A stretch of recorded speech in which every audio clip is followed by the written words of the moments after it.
Welcome to the WWE Podcast, the most passionate and authentic wrestling analysis on the web. We've got you covered with every Raw, SmackDown, and NXT show, giving you a no bullshit opinion. We know you love wrestling. We do too. So let's get this show underway. And that's the bottom line. What? 'Cause Stone Cold said so.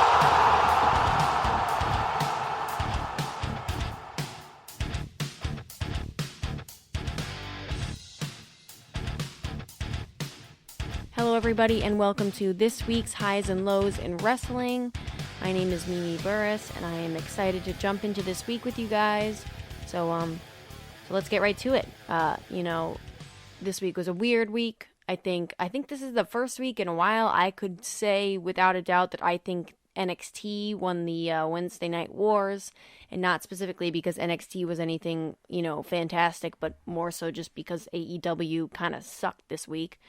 And we had, Randy Orton is a luchador now, and it's SmackDown with Paul Heyman supposedly almost being in a match. It was a weird week, but like I said, I'm excited to talk about it with you guys. So, but before we do that, I just want to say real quick on a more less sandboxy note. I'm super grateful for the opportunity. Whether there's one person listening or 100 or nobody or whatever, I'm really grateful for the opportunity to be able to talk wrestling with you guys, and have an outlet to be able to talk about this fun thing that this weird bond that all wrestling fans share, as especially the closet ones and whatever. It's just been, I don't know if I'm dictating myself well, but this has been something super special for me, and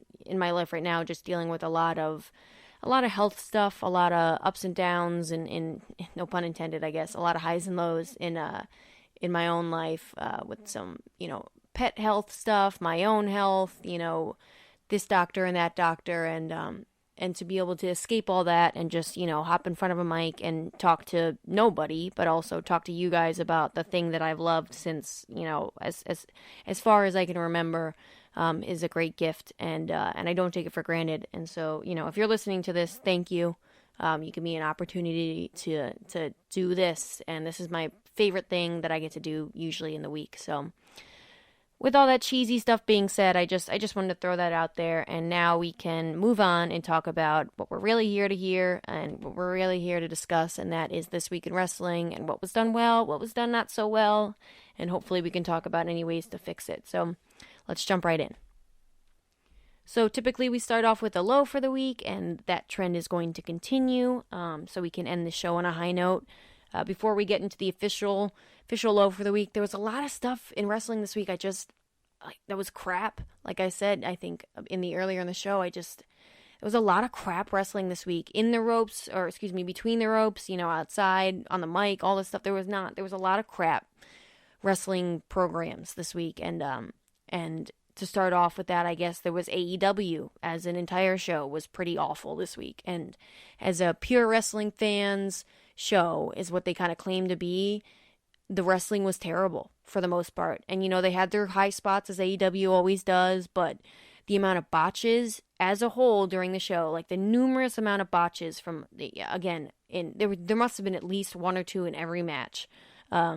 Took me out of the moment in every single match, and I'm not, I would never, I don't think, make a botch the low for the week or the official low for the week, because I think everybody is worthy of a bad match, bad mistakes. Chris Jericho messed up the lion salt in the main event on that show for probably like the first time in his career that I can remember. It was hard to watch. It was scary for a brief moment, but and everybody's allowed to have their mess ups. This is wrestling. The stuff that these guys do in the ring, especially on AEW, is things that I couldn't even fathom trying. So I'm not going to claim or try to pretend like I could, or that I could imagine how much work goes into these the matches that they put on and the moves that they're able to do. But when you have that many botches in an entire show, not just a match, but an entire show, it takes me right out of the moment. It reminds me that what I'm watching right now is scripted and worked. So uncomfortable. And there's a weird Young Bucks segment at Kenny Omega's house that was so full of a million plot holes, and I'm not going to go down that rabbit hole, but AEW as a whole this week sucked. Plain and simple. There was the Asuka playground thing. What is it? Alexa Bliss's playground with Asuka. Unfreaking comfortable. I'm sure I'll get into more of this stuff on the Week in Review with Matt this week, so I won't go into everything, but let me just tell you that I was uncomfortable watching that, and it was awkward and weird, and that is your Raw Women's Champion. And also that 500-something day winning streak in NXT and in WWE. Remember, she had that whole thing? She's supposed to be this awesome badass, but she's cowering away in the ring. It was tough. It was tough to watch, and I'm, again, fathomed by how terrible Raw is every week. On top of that, we had the NXT the Fight Pit, which wasn't a bad match, but when you hype something up that much, you better be able to back it up, and these guys didn't. There was no cool spot where I could say, like, at least, oh my god, I can't believe they did that, or whatever. The ending was okay, in my opinion. The rest of NXT I thought was actually pretty good, but I was severely disappointed in that match. I had higher expectations out of these two guys, Timothy Thatcher and Tommaso Ciampa, and they did not deliver, in my opinion. Not to say that, it wasn't hard-hitting, but it wasn't the hard-hitting that would get you excited about a match called the Fight Pit. And with all the, I don't know if accolades is the right word. No, that's not the right word. All the hype. Let's just stick with hype. All the hype that that came along with that. It did not live up to it. So, like I said, a couple of things this week, but I want to get into the official low for the week and just move on so we can talk about some good stuff going on in wrestling. And that was Matt Riddle and specifically Matt Riddle and the Hurt Business. I'll leave the Lucha House Party out of this one. But so first off, if you watched Raw this week, you saw that backstage segment, I assume, with Matt Riddle and the Hurt Business, and Matt Riddle doing his typical, chillax, stoner thing, whatever. I'm kind of in the gray area about it. I don't love it. I don't hate it. But this was clearly a pre-taped thing, right? Not live, pre-taped thing. And the cameraman cuts to Bobby Lashley when Bobby Lashley goes to stomp on Matt Riddle's foot. Just utterly shows that Bobby Lashley stomps thin air and stomps the cement ground, not even remotely close to Matt Riddle's foot, in my opinion. They could have even tried to do a little bit better than that. And they catch it on camera that he doesn't hit his foot whatsoever, right? Not at all. I don't think I'm crazy. I'm sure you guys saw this too. It was so baffling to me. I had to go back and watch this multiple times to make sure I wasn't seeing things. Completely missed his foot, right? And they decided, you know what? This back and forth between the Hurt Business and Matt Riddle was so good. We are not going to get this organic energy out of these guys again. Let's just throw this one up. This is like a 3-hour television show that you put on live TV every week. You've got 1 million people in the back working on editing, producing, writing, whatever. One dude couldn't have caught the fact that Bobby Lashley didn't even stomp on Matt Riddle's foot. All he did was stomp on the ground. Like, I don't even want to call this a botch. This was just terrible. This was just bad everything. I was disheartened when I watched this and discouraged in the amount of attention to detail that WWE pays to its product. Clearly is falling to be less and less and less every week. I really think this company is just in it to make the money out of the sponsors and stuff right now, and they just expect us to continue to watch the terrible program that they're putting on every week. I want to know who the heck let this get on live TV, because oof, is all I can say, I guess. Oof. And then the match was all right, but the reason I guess this is part of the low for the week for me is that why the heck is the Hurt Business having some dissension? Like, it is like Zelina Vega's faction all over again. You can't even get off the ground before we're breaking you up. And I'm not saying that's what they're going to do, but it sure seems like it. And every time they've done this in the past, we're like, all right, we'll have faith. Maybe WWE's just being WWE and everything will be all right. Like, Nope, probably not, because it never has been before. And I swear, if this group breaks up with the tag team championships, the one good faction, in my opinion, I don't think you want to consider Paul Heyman, Roman Reigns, and Jey Uso a faction. So the one good faction in this company, they're going to break up. Maybe they will fill their time slot with Retribution. God, I hope not. I don't know what the point of this is. I think it's nice to give Cedric Alexander some depth to his character, make him a little cocky guy, whatever. I'm cool with that. But, cool down on it, WWE. Cool down, writers. Let this group flourish. They're entertaining to watch. I like the Hurt Business. MVP is the MVP on the mic. No pun intended. I really think if they gave this group a chance, they could do a lot of great things. And I think Bobby Lashley, if you keep him off the microphone and just let MVP talk to him, could be in contention for the world title. I really believe that. I think this group has got a lot of legs to it, and they're killing me with this stuff. So I swear if this group breaks up, I might just leave Raw out of my highs and lows for the week, because this show is painful enough to watch as it is, and they're about to take the one high spot, no pun intended again, the one high spot away from me, which is the Hurt Business. So that's my low for the week. I'm still, guys, baffled by the stomping on the cement, and they put that on TV. Film it again. Just film it again. You've got a script, read it off again, film it again, and make sure the camera isn't on each other's feet. Or, I don't know, figure something out. You're a freaking pro wrestling company with millions of dollars and tons of editors and whatever, and you can't figure out, maybe we should cut the part out. You could just crop it. From a video editing perspective, you could have just cropped that. You didn't even need to refilm it. Awful. Awful stuff. So that's my low for the week. Probably one of my lowest of lows of all time, in my opinion. And maybe I'm zoning too much into one tiny thing, but I don't think I am. I think this is just absolutely terrifying that WWE pays no attention to detail anymore on their own product.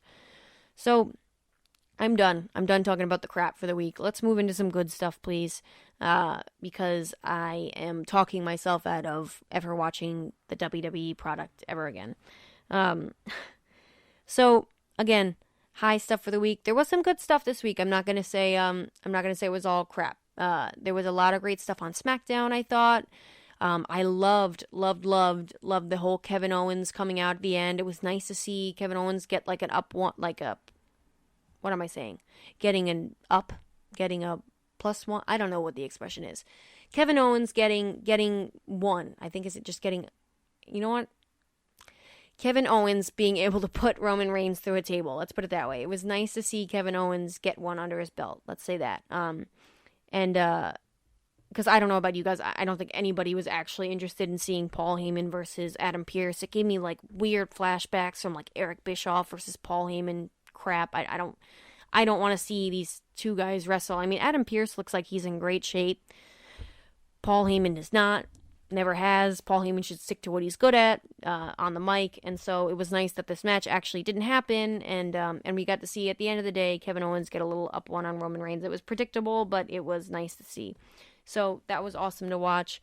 There was, I thought that match, I think I said on NXT, was really good between the first Tony Storm and Mercedes Martinez versus Kacy Catanzaro, and I am totally blanking on her partner's name, and I'm not even going to try to look it up, but that match, I'm no offense to anybody, I'm just terrible with names, but that women's tag team match was incredible. I thought that move from Kacy Catanzaro was great. The landing wasn't perfect, but whatever. It was a modified version of Pac's finisher, which I also can't remember the name of right now.